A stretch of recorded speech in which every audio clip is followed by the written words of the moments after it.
Jana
Today is the holy day of Govardhana Puja.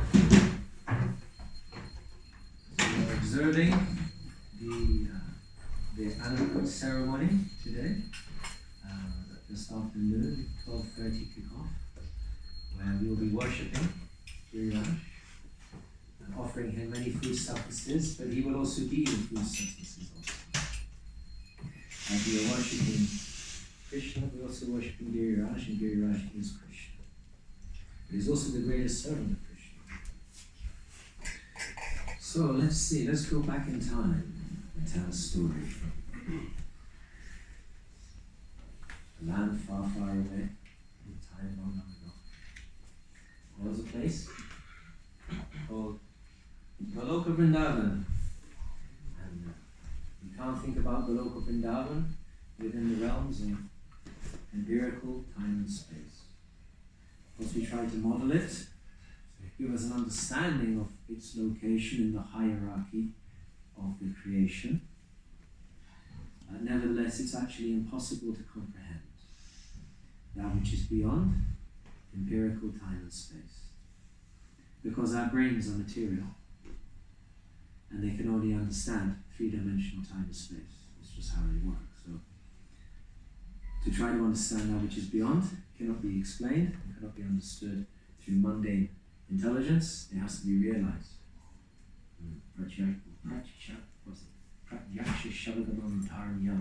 Yes, it has to be realized from within the heart.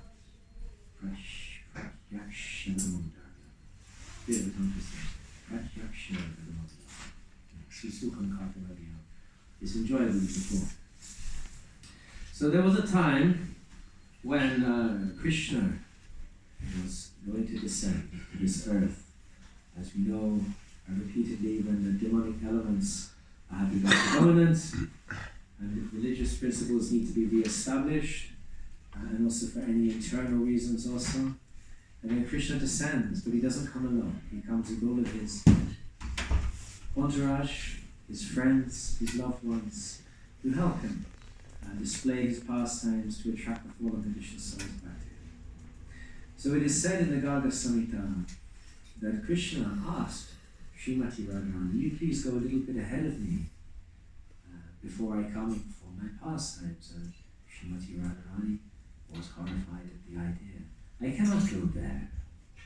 How can I go there where there's no Vrindavan? There's no Govardhana Hill, and there's no Jamuna. So Krishna understood, so therefore he promised that the spiritual world, at least a part of the spiritual world, of Goloka Vrindavan, will descend to earth, and he will perform his pastimes there. But the Garga Samhita explains that Govardhana Hill, Giriraj, didn't appear immediately at that time. There was some pastime which brought Giriraj to Vrindavan. That involved some material family attachments between Govardhana's father, Mount Drona, and little Govardhan. Of course, we say little Govardhan is quite a cute hill. If anyone's ever seen Govardhan, kind of cute little thin hill. But at one time, Govardhan Hill was 16 miles high. Big hill with 108 peaks. Beautiful mountain. And so, Pulastya Rishi, got that right? Pulastya Rishi, he was walking around in a neighboring dweep on Umandala, Sal Mali Dweep. That's one of the nearby. Any flat earthers here? Yeah. Anyway, if you're into flat earthers, really, there you go. There's another dweep nearby, Bhartavarsh. And so he was wandering there, obviously having yogic powers, being able to see beyond mundane three-dimensional time and space. Therefore, as we see everything three-dimensional, these higher beings, like these rishis and demigods, they have a multi-dimensional view of everything. So what's three-dimensional for us may perhaps appear flat for them sometimes. So he was wandering there and he came across Govardhana. This is a beautiful mountain. Just imagine, where I'm from in Kashi, modern day Varanasi, where I'm from, it's completely flat. There's no mountains there at all, but there are so many yogis, so many rishis there. And it would do them very well to have a mountain like this with nice caves, to stay away from the general populace. They can perform their austerities. I really would like to take this hill back to Kashi. So he approached Drona, the mountain, and asked for permission to take his son away. And it said that Drona, the mountain, was very upset by this. This is his beloved son, Govardhana Hill, beautiful son. There were tears. You can imagine mountains crying. Maybe that's what the Shilaja is, there is the tears of the mountain. And but because Drona was afraid of the curse of Pulastya Rishi, he didn't comply, because in those days cursing seemed to be quite popular. If you read the Srimad Bhagavatam, cursing was quite popular. It seems it's quite fundamentally guides a lot of the pastimes. So he was worried about, he wanted to avoid that, so he agreed. But Govardhana made a condition that you may take me with you to Kashi, but the moment you set me down, that's where I will remain. Pulastya Rishi agreed. So he took him up on his right hand and started to carry him away, back to Kashi. On the way to Kashi, he passed through Vrindavan. And while going through Vrindavan, Govardhana started to remember his past lives, started to remember all of Krishna's pastimes, and realized Krishna was about to appear soon, again, as he does in every millennium. He remembered how Krishna would walk over his mountain peaks with his lotus feet touching him, how his friends and cows would play on his hilltops, and in great bliss and satisfaction, Govardhana could imagine that again these opportunities would arrive. So he started to make himself very, very heavy. So heavy that the Rishi's arm became tired, to the point where he had to set him down. Pulastya Rishi, thinking he must have just got tired from the journey and forgotten about the condition, walked up to the Kund, nearby lake, to take his bath, and then returned to pick up the mountain. But no matter how much he tried to pick up Govardhana, he couldn't lift him. Govardhana had become so heavy. And Govardhana reminded Pulasya Rishi, don't forget of the promise that you made, that I made that condition. The moment you set me down, that's where I will remain. So here I shall stay. And so there he was. He stayed there. Govardhana Hill had entered Vrindavan. Giriraj Maharaj ki jai. So Govardhana Hill, on this day, is worshipped. So in Vrindavan today, and all across the world, due to the mercy of Srila Prabhupada, will be worshipped by the Anakut ceremony. And of course we all know the story behind that. But I was just recollecting of my personal experiences at Govardhana Hill. We were doing some circumambulations, weren't we, at Govardhana Hill? It's not easy to do. Has anyone done Parikram, Govardhana Parikram? Who's done it barefoot? You know, they tell you have to do it barefoot, don't they? But you know, Srila Prabhupada never did it barefoot, and he always told his disciples to wear shoes in Vrindavan because they're sharp things and it's dangerous. He actually chastised one of he's in a conversation, as you can see, for not wearing shoes. Because although it is tradition, it's actually the devotion that's important, not the mechanical material shoe that makes any difference to you. Recipient being a recipient of Krishna's mercy. Yes, I mean that's another topic in itself. There's many places where Prabhupada emphasized that. Anyhow, just to fit in to customs, I did it barefoot last time. And there are some nice parts, right? Softs, and then there's some nasty parts, grit and sharp things. There's the odd bit of cow poo you can step in as well to soften the foot a bit, give it a bit of a massage. Especially if it's getting hot, because you have to go really early in the morning, right? Because once that sun comes out, the floor becomes red hot and you get blisters on the bottom of your feet, and then you're finished for the next few days in bed. So it's an austerity, but it's a great sacrifice. So remember that Giriraj, every day that you're there, Govardhana, you should at least try to go around half of the hill. Srila Maharaj said, if you can't do the whole thing, at least do half, and then the next day do the other half. So at least do something. So we were there, and we were doing that. And so there are many pastime places there, like, for example, Krishna Sarovara, a beautiful Krishna Sarovara, the most magnificent of all the kunds in Govardhana, arguably in all of Vrindavan, though I personally prefer Vrindavan in Kalivar. It's like an Olympic-sized kund. But Krishna Sarovara is an important place for us because that's where nearby you have Narada Kund, because Narada Muni really wanted to enter into the rasa dance, but because he was in a male form, he wasn't allowed. And so he went to Purnamasi, and she said, well, we have to do austerities here. And so there's a place there where he did his austerities, a little temple by Krishna Sarovara.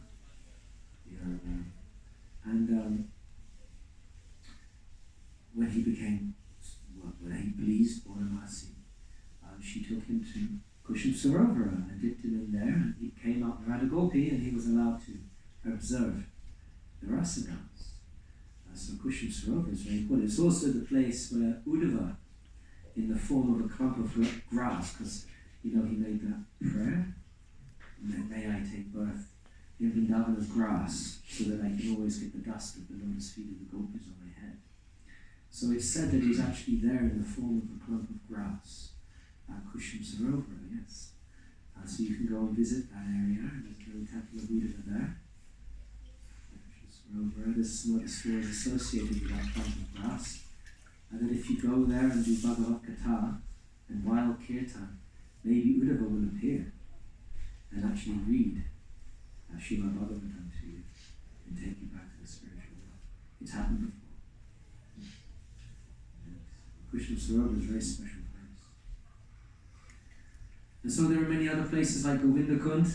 As you keep walking around, you have Govinda Kund there, which is the place where after the Govardhana Leela, Indra felt very bad. And after apologizing to Krishna, he worshipped Krishna with the Abhishek ceremony with Surabhi cow. And it's a Govinda Kund. It's that place. And Govinda Kund is a result of that place. So there are many pastimes also associated with Govinda Kund. And as we go around, we get to the end of the hill and we get to Lota Baba. Lota Baba is the kind of chunky guy, nice big moustache, and he was a cowherd in Vrindavan. And when Krishna lifted the hill, Lota Baba was one of those who came under the hill and thought he wanted to help Krishna by keeping the hill up with his cowherding stick. And many of them tried to do that. Lota Baba came a little puffed up, I'm helping Krishna. Because Krishna was just holding the hill on the tip of his little finger. The tip of the finger, it's So Krishna, smiling just a little bit, allowed the hill's true weight to be felt, and Lota Baba realized his true position, started to worship the Lord. So it said that Lota Baba was so saddened when Krishna Balaram left to Mathura. Cruel, a Krura who's supposed to not be cruel, was very cruel, taking Krishna Balaram away. Said he was cursed by the gopis for that. That's why he had to go through the whole Shama Thakur. And so Lota Baba was so upset by that he sat down at the end of Govardhana Hill and promised to wait there until Krishna Balaram came back. And he's still there today, still sitting there. You can go and see him, go pay your obeisances and pray for a grain of his devotion, his patience in Krishna consciousness. So yes, the Govinda Kund is actually also the location where Madhavendra Puri performed the Anakut ceremony. There's a village there called Anior, next to Govinda Kund. And so I suppose we can talk a bit about that, because that's very important in our Gaudiya Vaishnava line. So today is Govardhana Puja, so it's commemorating Krishna's original worshipping of Govardhana Hill. The lifting of Govardhana Hill technically takes place in a couple of days' time, because tomorrow the residents of Vrindavan would have gone to Mathura to worship Yamaraj and Jamuna, and then they would come back, and then the next day Indra would strike with the cloud, Sambhadika cloud, and the other associated clouds. And then for 7 days and 7 nights, Krishna would hold up the hill. And then after that, Indra would come and bathe Krishna. So the Anakut ceremony is today, and we know that, well, let's talk about that first. We know that Nanda Maharaj and the cowherd men, on this day, wanted to perform the Indra Yajna and worship Lord Indra, because Indra is providing so much nice rainfall, fresh water. So they have nice pastures and nice vegetables and crops, and the cows are well watered. So they're very grateful to Indra, so they wanted to offer worship, and Krishna intervened, explaining, well, the Bhagavad Gita says that only unintelligent people worship the demigods. So you see, the Bhagavad Gita existed before the Battle of Kurukshetra, interestingly. It's an eternal scripture. So he was preaching from the Bhagavad Gita, because it was lost to the majority of people, but it still existed to some, very few. So he was preaching from the Bhagavad Gita, saying, you don't worship the demigods. And also, if you just worship the Supreme Personality of Godhead, worship the root, and all the leaves and fruits are nourished, so why to bother, Father? And then Nanda Maharaj came back with so many arguments. Now this is what we have to do, this is our duty, we must perform this yajna. If Lord Indra becomes upset, perhaps there will be repercussions, but we're very grateful, and this is our tradition. Our ancestors have been doing this for so many generations, how could we stop? And then Krishna again argued, and he drew upon atheistic common amongst the philosophy to defeat his father. He started to say, well, actually, don't you know that you just perform your duties. You just perform your duties, the demigods have to oblige, they have to give you, in reciprocation, opulence. Actually, if you perform your duties nicely, everything will work. You'll get all opulence, you'll get high birth, and you'll get fame, you'll get beauty, you will get everything you could ever want, knowledge, and so forth. You just do your duties, Father. The demigods are obliged to reciprocate, they have to. It's just the rules of the universe. So actually, they're actually under the governance of these duties. They're subordinate to the rules of the Vedas. So all you have to do is simply follow the rules and regulations, follow your duties, and God, if there is such a God, and the demigods, they will be forced to submit and give you opulences. So this is a dodgy philosophy. It sounds really good, but it takes away the principle of mercy.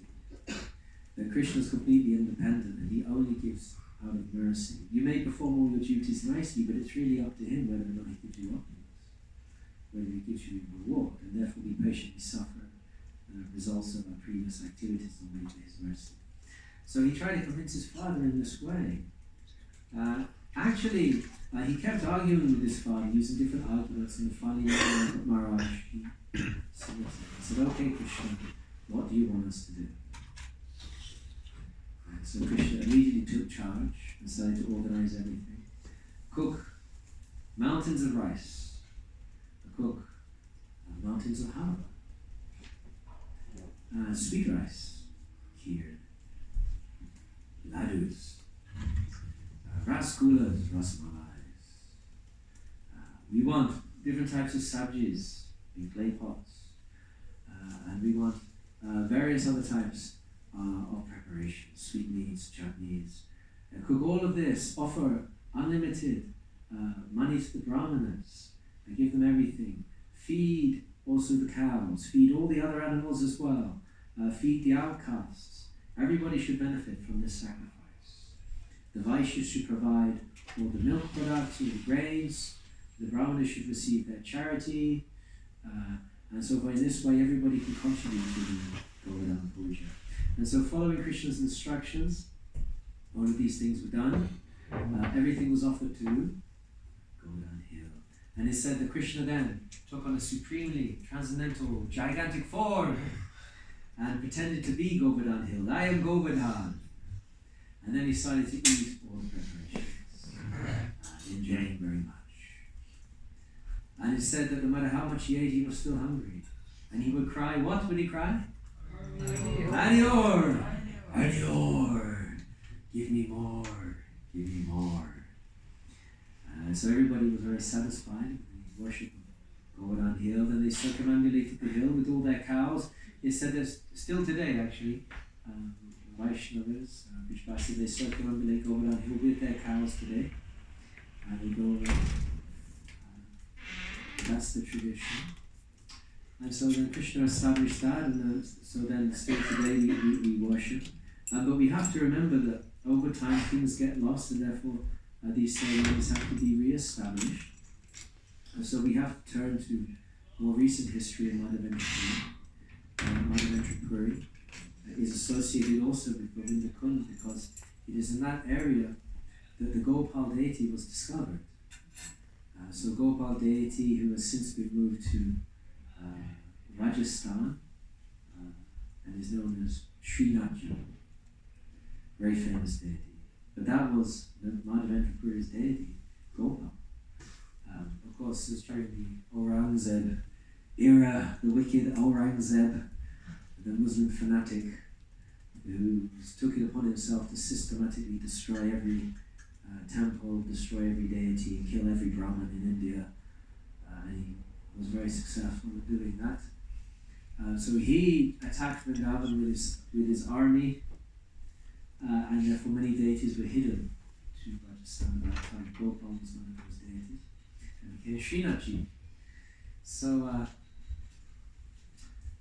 the story of that is that Madhavendra Puri was in that area, and he was performing austerities. He was fasting, and he sat under a tree, and he could fast all day.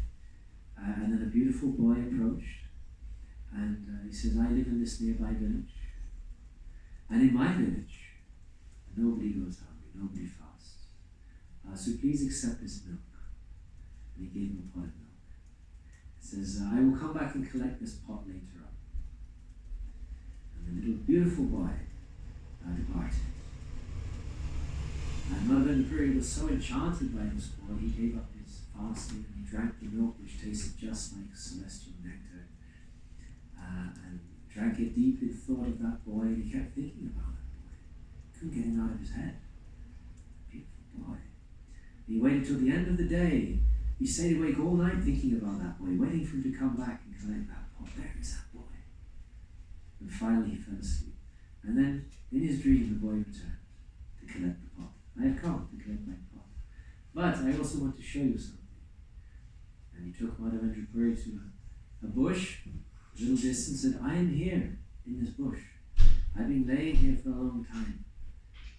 I suffer from the freezing cold, the scorching heat, the rain, the wind. Please, tomorrow morning, come with the villagers, find me, and establish me again in a temple. Madhavendra Puri realized all of a sudden who the boy was. And as soon as he woke up, very excited, he gathered the villagers. He went to the place, the spot, and they had to search extensively, and they finally discovered the beautiful, very significant, very impressive deity of Gopal laying there. And so then they took the Gopal deity, and that was the beginning of the Anakut ceremony where Madhavendra Puri established, he organized, because he was a very respected Vaishnava, a very respected Brahmin, so the local village people, they very much admired him. And so when he started to organize them with great enthusiasm to worship the Gopal deity, they all complied, they volunteered.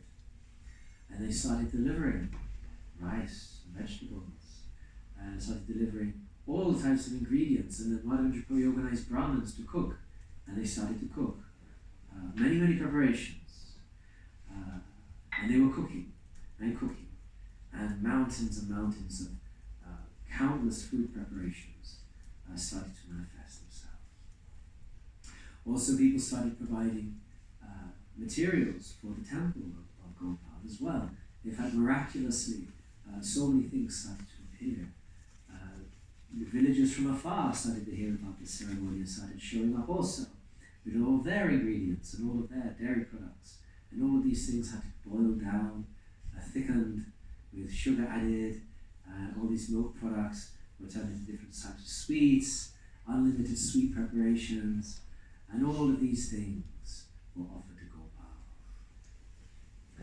Gopal was established on the very top of Govardhana Hill, in a beautiful temple.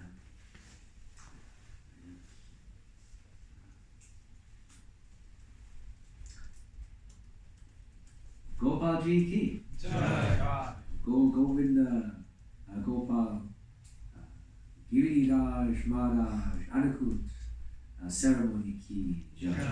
This is Madhavendra Puri's contribution to our culture, so we still continue that today.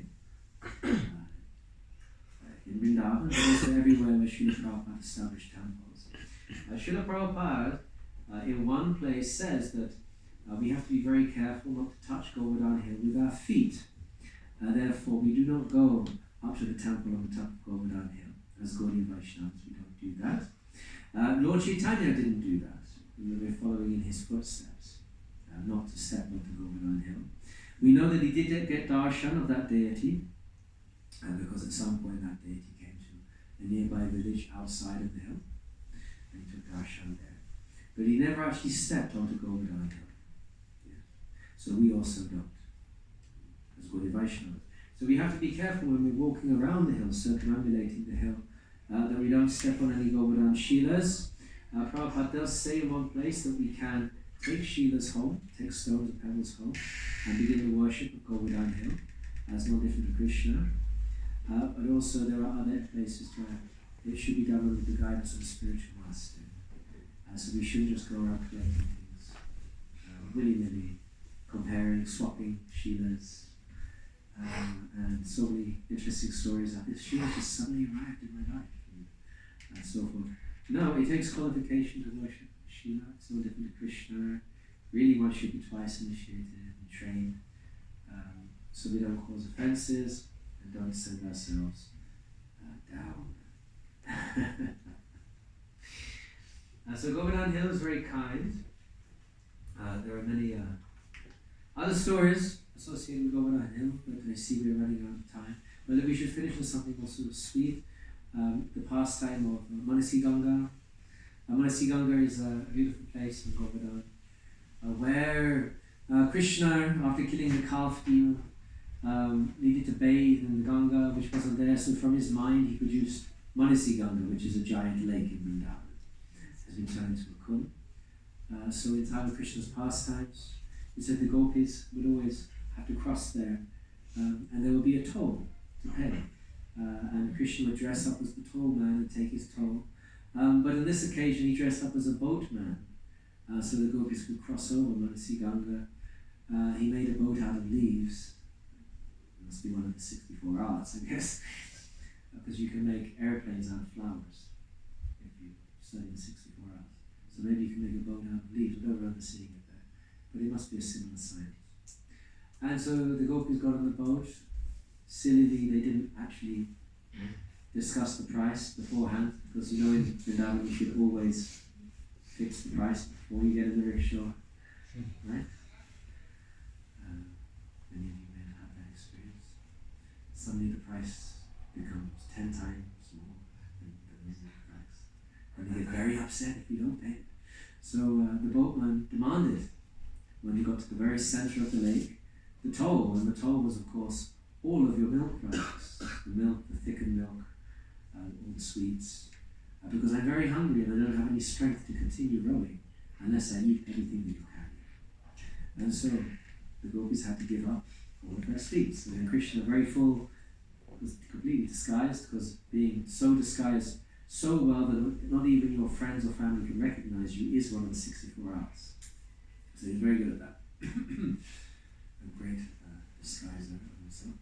He was very full and laid down in the boat saying, I can't move, I'm too full, please massage my arms and legs. And the gopis became very upset by this and threatened to throw him overboard. So he got back up and started to row again. And then he's declared the boat is sinking. I forgot to tell you that there's a little hole and it's sinking and it's too heavy, so you have to now throw all of your bangles, all of your jewelry, all of the pots that remain, throw everything overboard. Otherwise we're all going to drown. And so the gopis, of course, had to comply. They were very frightened.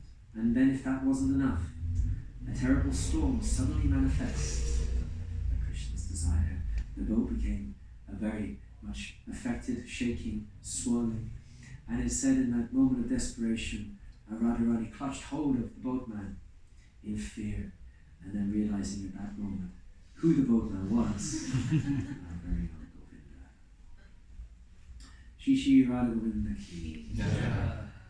So there's some little stories about Govardhana Puja. Govardhana Puja is also Go Puja. So today we worship the cows also.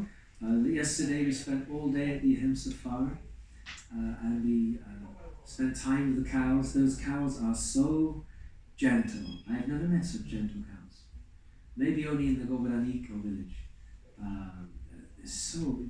They want to be pet. They come and they nuzzle you like, giant dogs or something, but friendlier, and they're so soft and gentle. So these cows are to be worshipped, and they're worshipped today. They'll be worshipped today at the Ahimsa farm also. In a ceremony, we were invited, but we have responsibilities here. Nevertheless, we have now established a very nice relationship. Prabhupada really wanted that the city temples have lots of money, but we don't have any vegetables or milk. The farms don't have much money, but they have vegetables and milk. So therefore a natural relationship, so both parties can maintain themselves and also please the founder Acharya or please Krishna. That relationship, that economic relationship between the temple and the farm has to be established. So yesterday we agreed with Sitaram Prabhu to do that, to get that started, to make a commitment to provide as much dairy as they can produce to use for our daily worship. That includes not only milk but butter, cheese, paneer, yogurt, anything they produce. And use also for our preaching programs at Studio 108. So that we are in line with our philosophy that the people we're preaching to respect and admire, that we actually live the lifestyle that we preach. That we look after our cows and we don't eat or take milk from a slaughtered source of violence, that our milk comes from a place of non-violence. Even though it's maybe much more expensive because we pay the real cost of milk, where the cows are looked after to the very end of their lives and loved and respected, which is pleasing to the Lord. And have faith that Krishna will provide it for us somehow, the extra money, and don't worry about that. So economically speaking, any businessman will think that we're insane to do this. And therefore very few temples around the world have done this. So I speak to Dave Meetamaj regularly.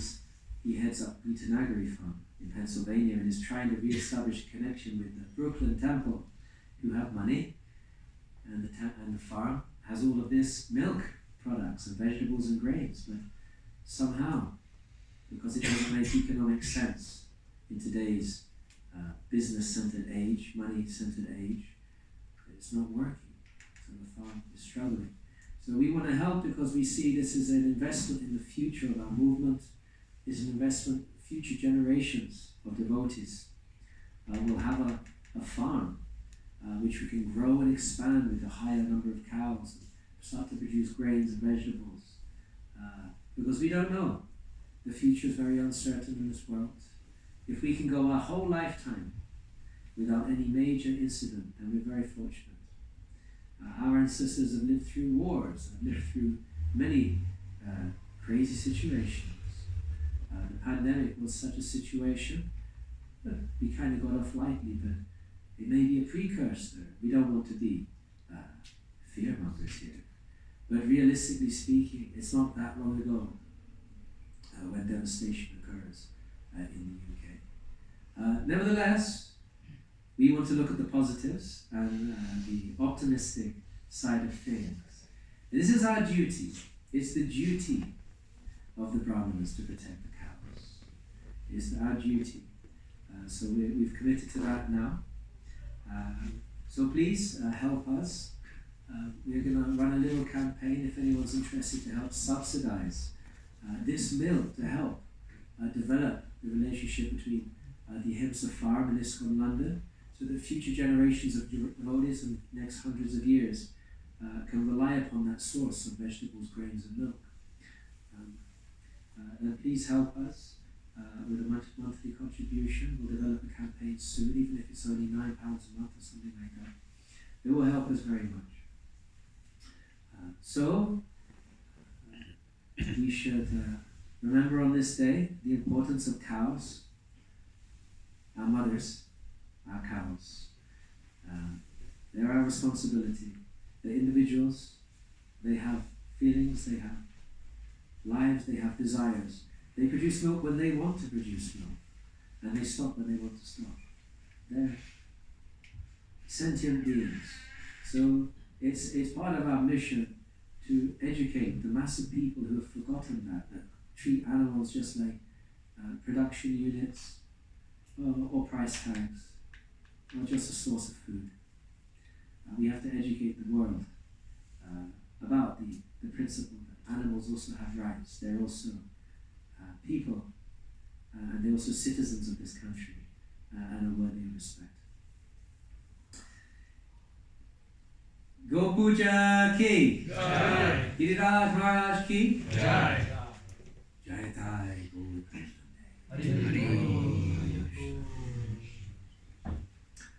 Oh, any questions or comments?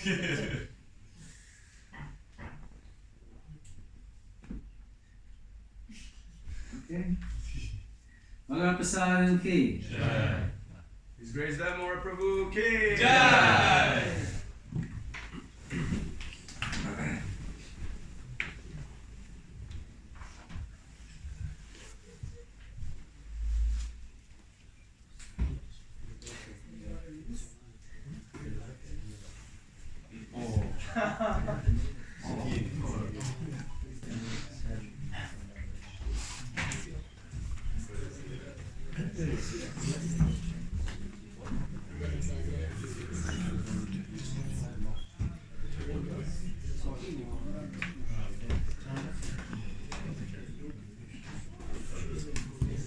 It's a very good release, but I don't know. It's very free. It's very